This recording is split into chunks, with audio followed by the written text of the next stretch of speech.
धानेरा के 30 तालाबों के गहरीकरण को मंजूरी, विधायक माऊजीभाई देसाई एक्शन मोड में। नमस्कार, आप देख रहे हैं सत्यम टॉक शो और अगली खबर आ रही है बनासकांठा से। बनासकांठा जिले के धानेरा तालुका से बड़ी खबर है, जहां क्षेत्र के 30 तालाबों को गहरा करने के लिए अंतिम ऑपरेशन प्लान को मंजूरी दे दी गई है। जल संरक्षण और वर्षा जल संचयन को बढ़ावा देने के उद्देश्य से यह अहम निर्णय लिया गया है, जिसमें धानेरा के विधायक माऊजीभाई देसाई स्वयं एक्शन मोड में नजर आ रहे हैं। क्षेत्र में लगातार गिरते भूजल स्तर, पानी की कमी और कृषि की जरूरतों को देखते हुए तालाबों का गहरीकरण बेहद जरूरी माना जा रहा है।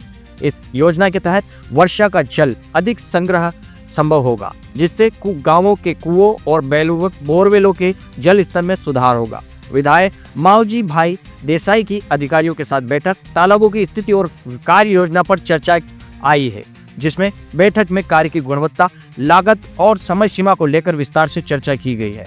साथ ही अधिकारियों को सख्त निर्देश दिए गए हैं कि किसी भी प्रकार की लापरवाही बर्दाश्त नहीं की जाएगी। स्थानीय ग्रामीणों ने इस फैसले का स्वागत किया और इसे खेती, पशुपालन और पेयजल व्यवस्था के समाधान की दिशा में एक बहुत बड़ा कदम बताया है।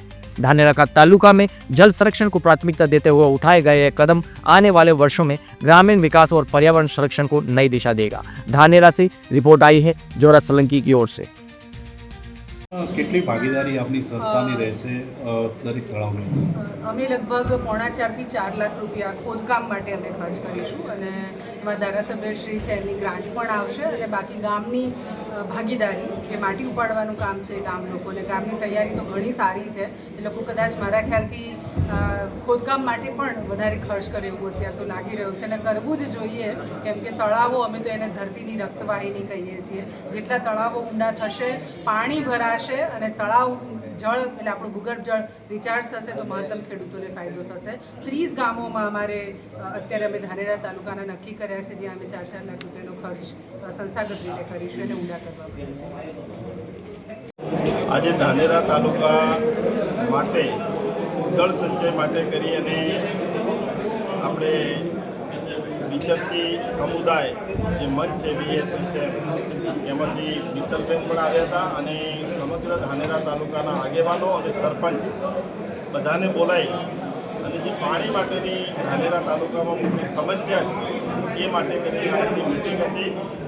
એ મિટિંગની અંદર દરેક ગામની અંદર જે અત્યારે નર્મદાની પાઇપલાઇન તળાવ ભરવા માટેની નંખાય છે એમાંથી એક તળાવ જે લીધેલા છે એ દરેક તળાવ ઊંડું કરવા માટે કરી અને મારી MLAની ગ્રાન્ટમાંથી 2 લાખ રૂપિયા અને બેનનો જે NGO છે મિત્તલબેનના એમાંથી 4.5 લાખ રૂપિયાની એ બંને ભેગું કરી અને ગામની અંદર જે તળાવ છે તળાવ માટે એની મશીનરી માટે અને ગામવાળાઓ, સરપંચો અને બધા આગેવાનો સાથે મળીને ગામ ફાળો, લોકફાળો જે ભેગો થાય એ લોકફાળો ભેગો મળે અને ગામના ખેડૂતો છે એ ખેડૂતો માટી ટ્રેક્ટરોથી લઈ જાય એ પ્રકારનો એકબીજાની લોક ભાગીદારીથી દરેક તળાવો વધુમાં વધુ ઊંડા થાય એ માટે આજનું આયોજન સમગ્ર ધાનેરા તાલુકા માટેનું કર્યું છે। એમાં અમે બધા જ સરપંચો અને ગામના આગેવાનો જે પ્રકારના ગામડાઓ અંદર લખાવે એ પ્રકારની અમારા સૌના ભેગા સહિયારા પ્રયાસથી આ કામ કરવાનું છે।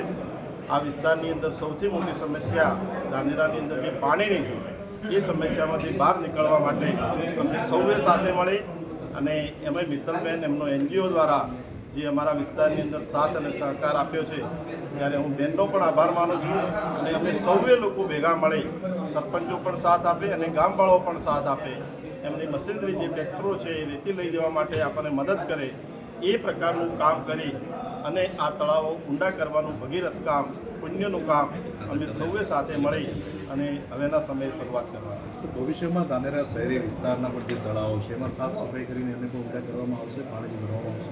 હા, ધાનેરા સમગ્ર તાલુકો અને શહેર બધા માટેની આ વાત છે।